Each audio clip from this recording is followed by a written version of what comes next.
What's up, everybody? Andreas Behm here, Altis Sprints and Hurdles coach, here with a new short hurdle presentation for you. I really hope you enjoy this.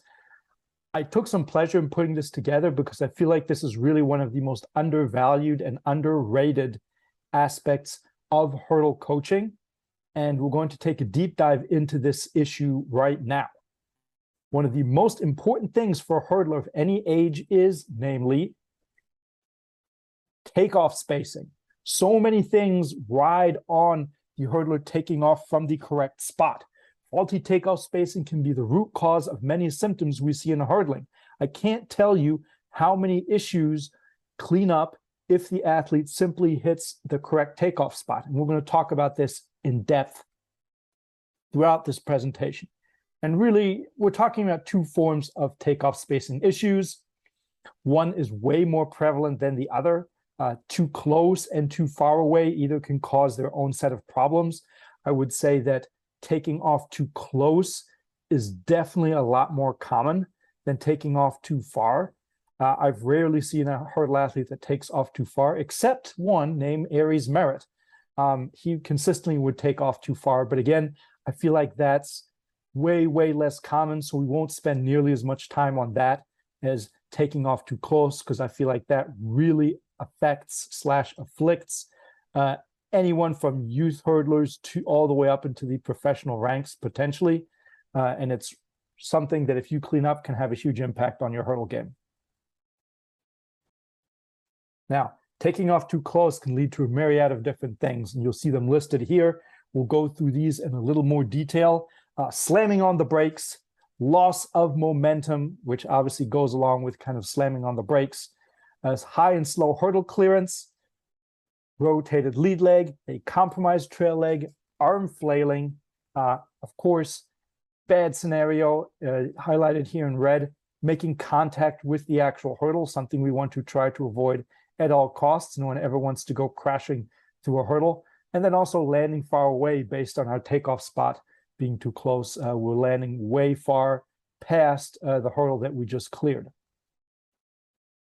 So slamming on the brakes, this usually occurs when an athlete sticks out their foot on the takeoff step, as you can see in the image down below of the male hurdler on the track. Again, it stops all momentum. If you're feeling like you're way too close to the hurdle, you have no choice but to really start sticking out the foot and slamming on the brakes for the sake of self-preservation. So again, that kills the hurdle run, it kills all the momentum, and will certainly lead to you also clearing the hurdle, ridiculously high, as well as also potentially flailing your arms. The flailing your arms is really a defense mechanism. You'll see a lot of hurdle athletes flail their arms as they take off, and then over the top of the hurdle, as you can see the young lady here, just drop that X on her. This is definitely not something we want to see. It's really, again, a protective mechanism. If you ever see something come towards you or you feel like you're going to crash into something, what's the first thing you do? You kind of raise your hands, your arms in some form of defense mechanism, which we'll often see. Obviously, with a correct takeoff spacing, you'll see a more compact arm swing going on, as the second athlete here displays. Rotated and lead leg and delayed trail leg. So if you're taking off too close to the hurdle, if you feel like you're too close, what will often happen is you will truncate your takeoff, and that compromises the trail leg recovery mechanics. So you often might see a knee that's low to the hurdle, or a delayed trail leg that's super late coming through, where the trail leg just hangs back and doesn't even start recovering just because everything's been blocked, and you don't take advantage of a stretch shortening reflex if you were to take off with more space and more aggressively into the hurdle.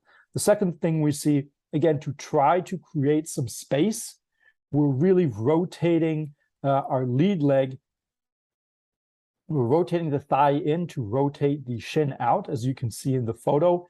And that gives the athlete the illusion of, instead of really kicking and sticking the lead leg out fairly straight, you're actually kind of rotating it to kind of cheat it over the hurdle. Again, this is a very common defense mechanism if the athlete is getting too close to the hurdle.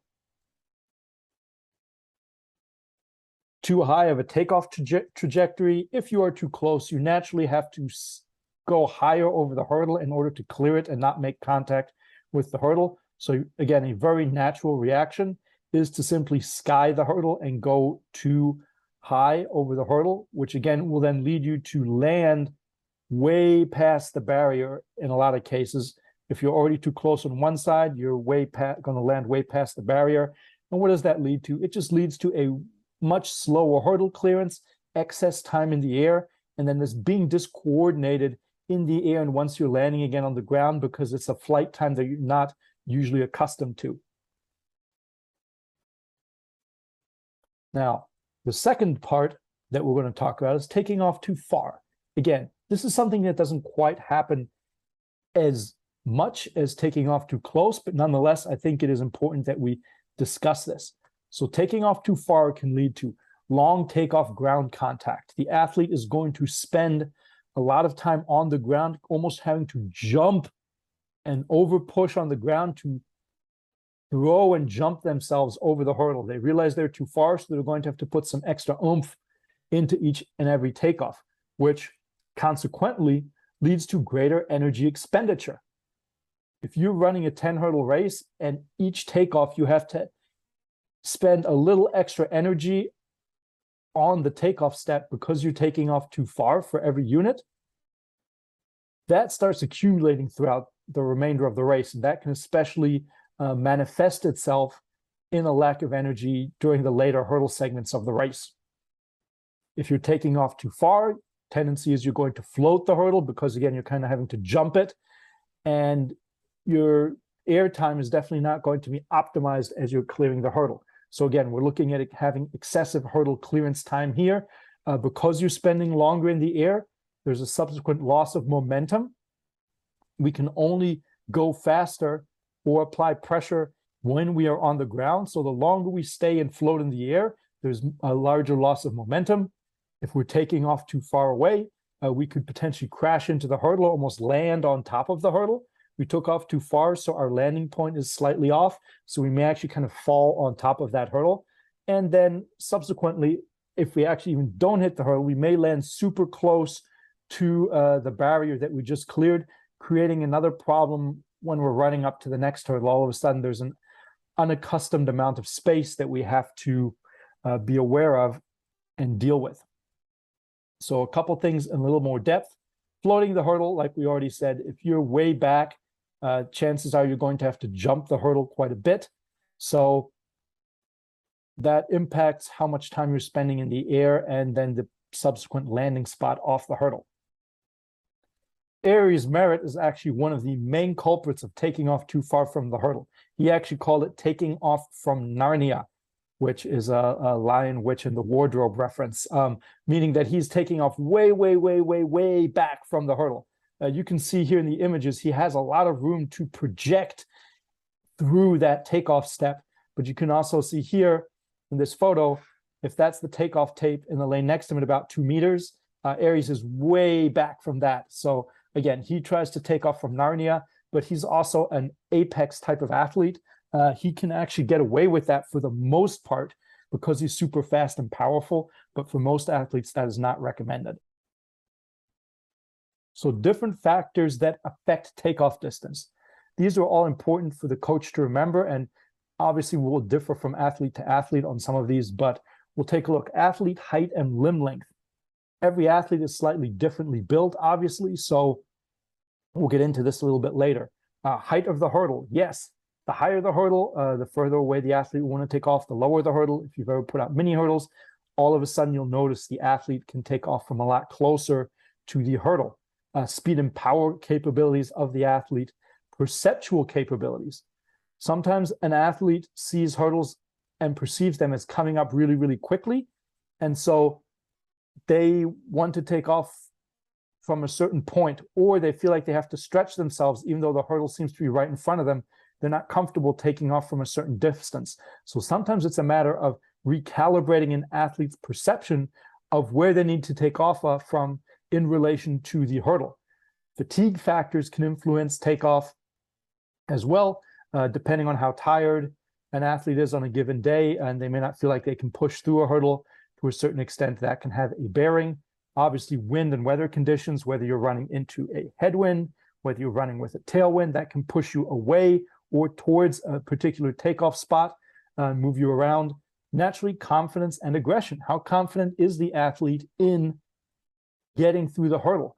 And how aggressive does the athlete like to hurdle? All those things can affect it, and naturally takeoff technique execution, which could be a separate presentation in and of itself. But I definitely just wanted to mention it here because that is an important factor and something to consider that affects takeoff distance. We did see in a previous slide one of the athletes sticking their foot out to kind of slam on the brakes. Sometimes athletes will just do this and with no explanation, and that puts them over their takeoff. They'd be right on if they just step down onto their takeoff step, but because they're swinging that foot out, that all of a sudden puts them over their takeoff spot and too close.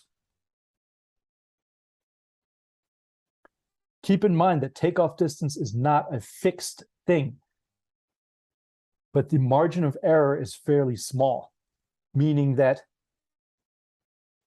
as athletes get bigger, as athletes get stronger, as they get more powerful, more confident, more aggressive, their takeoff distance hopefully moves back a little bit further from the hurdle than it originally was. But we're really talking a couple centimeters.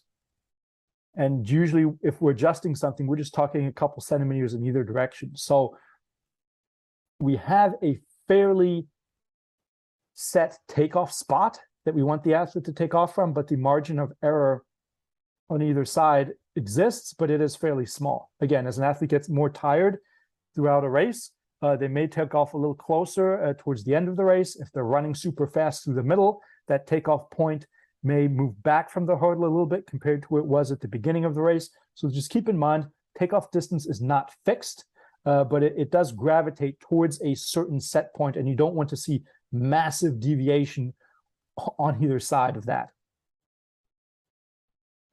So all the errors we just discussed are potential culprits based on faulty takeoff distance for an athlete into the hurdle. Now, I can't promise that all these things will magically completely disappear. However, I can pretty much guarantee that a lot of them will be truncated or almost alleviated if the athlete takes off from the correct takeoff spot. So it is really critical. So instead of coaching those other things, those other symptoms that we see, we can kind of work it back to the potential root cause of takeoff distance first. Again, that's why I feel like it's such an important component to hurdling, because it can clean up so many other things if you nail that part, right? And if you miss on that, all these other things will show up and you're like, oh man, I don't even know where to start to fix some of these. But I'm telling you, takeoff distance, make sure that that is on point first, because chances are that will help clean up a lot of other things that are going on. Now, how do we determine takeoff distance? First off, fairly simple, we just use normative data, meaning that we roughly know based on research and based on trial and error where most hurdlers should take off from, right? And that for men is 2 meters to 225, and for women around 190 to 205. And again, it's going to be slightly different for each individual, but we can use this as a starting point and then kind of work our way around that. So we would always generally start, if we're talking about full hurdle height for men and full hurdle height for women, around these marks. Obviously, one thing that affects takeoff distance is an athlete's build. So how tall are they? Or more importantly, what is their hip height? As you can see in the picture here, we have a male hurdler and a female sprinter. So she's actually not a hurdler, but here to illustrate a point, they have the same exact hip height, but they're actually much different in overall height. So the lady sprinter has fairly long legs and is decently short. Sorry, Camaria, if you're watching this. And Wayne is fairly short in stature for a guy, but also has very short legs, and his hip height is not super high. So that can affect how your takeoff distance is set. And we'll talk about this a little more, but that's one thing to consider. So you can already, in setting a takeoff distance, take the normative marks we gave you and also kind of eyeball who's in front of you in terms of athlete build. Sometimes you get three athletes, like in the picture here with the three lady hurdlers, who are basically the same height and have almost the same exact hip height. So we happened to take that picture, and I noticed that after the fact. So athlete build is definitely something to consider strongly. Once we've eyeballed the athlete and we know whether they have a high or low hip height, we can, again, like I mentioned, play with the takeoff distance. The shorter the athlete, and this is sometimes counterintuitive, the shorter the athlete, the shorter their hip height, the further away, let me repeat, the further away they need to take off from the hurdle. They need that extra space in order to raise their hips to be able to get over the hurdle. They need that extra space to be able to pick up the parabola sooner.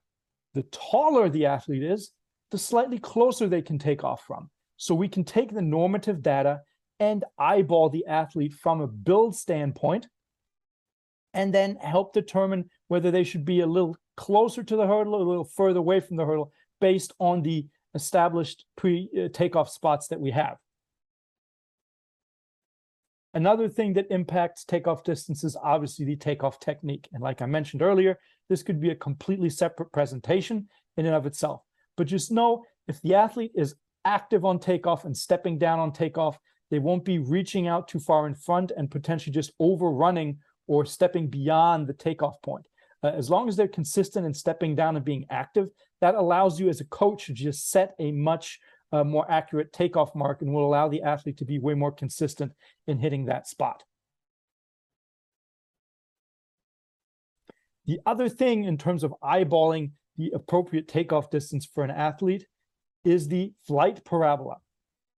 Now, generally, what we want is for the athlete's flight apex, meaning the highest point they are in flight, to be before they clear the hurdle. So relatively before they clear the hurdle, so they can just nicely use gravity and drop off the other side of the hurdle. If that parabola apex is past the hurdle, that means they're clearly taking off way too close, or they're just ridiculously jumping through the hurdle. Again, if that parabola apex is way too close to that takeoff point, that means they're probably taking off from way too far. So in order to establish proper takeoff spacing, we can kind of eyeball where their highest point is within their flight curve and make sure that it is just before they clear the hurdle. We don't want it to be on top of the hurdle. We don't want it to be past the hurdle. We don't want it to be too far in front of the hurdle, closer to takeoff. So all those things will help you then be able to adjust the takeoff mark a little bit based on the parabola apex. Lastly, very important, this is from one of my mentors here, Coach Vince Anderson. He talks about dunking on someone, and a proper takeoff spacing will allow you to be aggressive. If you are too close to the hurdle, you will not be able to be aggressive enough. Now, we're not talking about dunking on someone by jumping through every hurdle. We don't want to necessarily jump on takeoff, but we want the aggression as if we're trying to dunk through someone, just dunk on their grill, okay? Like, that's the aggression you want to bring to hurdling. And if you're taking off too close, there's no way you can display that aggression. And if you're taking off from too far, you're just kind of floating in there, and guess what? That dunk attempt is probably going to get blocked and sent into the bleachers. So, give yourself space to be aggressive. I can't reiterate that enough. Proper takeoff spacing allows for aggression, cleans up a lot of errors. And we're going to watch a little bit of video next to just look at what a takeoff should look like. And that way we'll have a full, complete picture of everything to wrap up. Let's take a look at a takeoff video or an athlete getting through a hurdle. This is Wayne Davis. He hurdled at Texas A&M University and had a couple of years as a professional after that, competing for Trinidad and Tobago. Let's just play the video a couple times. Wayne will be coming through here in slow-mo. This is obviously a slow motion video. And we'll run it back a couple times just for everyone to see.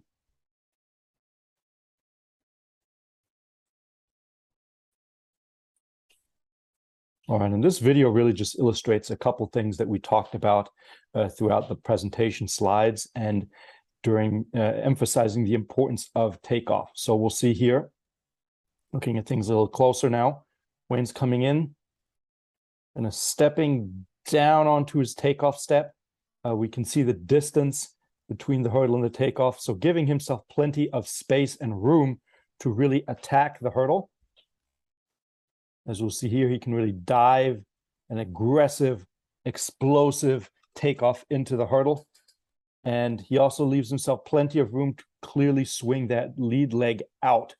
If you're too close, you'd have to kind of turn and twist that lead tie to create a little extra space. But you can see he has plenty of space to swing that lead leg and lead foot out right there as he's even traveling towards the hurdle.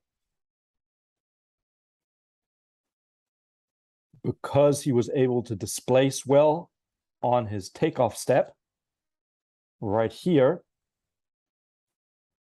he also really powers through that step and is able to create a stretch shortening reflex through the thigh and leg, which then allows really fluid and proper recovery of the trail leg as it moves through over the hurdle and can get all the way back to the front into a nice, tall, balanced position for him to just run off the hurdle on the other side. Now, let's look at a couple other things here. We already looked at the takeoff distance as a whole. Let's look at his flight parabola apex here. So takes off. Where is Wayne at his highest point throughout this? It's probably right in here. So the height of his flight is before the hurdle. And now watch as we can really see him drop down off the hurdle on the other side. Sarah just kind of gives the impression everything just kind of drops if you follow his hips. So again, probably a high point is somewhere in here, and then he'll just drop off the other side of the hurdle into that great touchdown position coming off the hurdle. Again, not landing super close to the hurdle, never in danger of falling on top of the hurdle because he took off too close. You can see the parabola is also an overall nice trajectory to clear the hurdle. There's not a lot of wasted flight time here, but you can also see he doesn't excessively go high. It's a very aggressive, fairly tight clearance over the top of the hurdle. If he'd taken off too close, we'd certainly see that parabola be a little higher and that hurdle clearance over the hurdle barrier, over the hurdle board be higher as well and not as efficient. So we'd lose a lot of momentum and just kind of float onto the other side. So again, a very efficient hurdle clearance from Wayne here.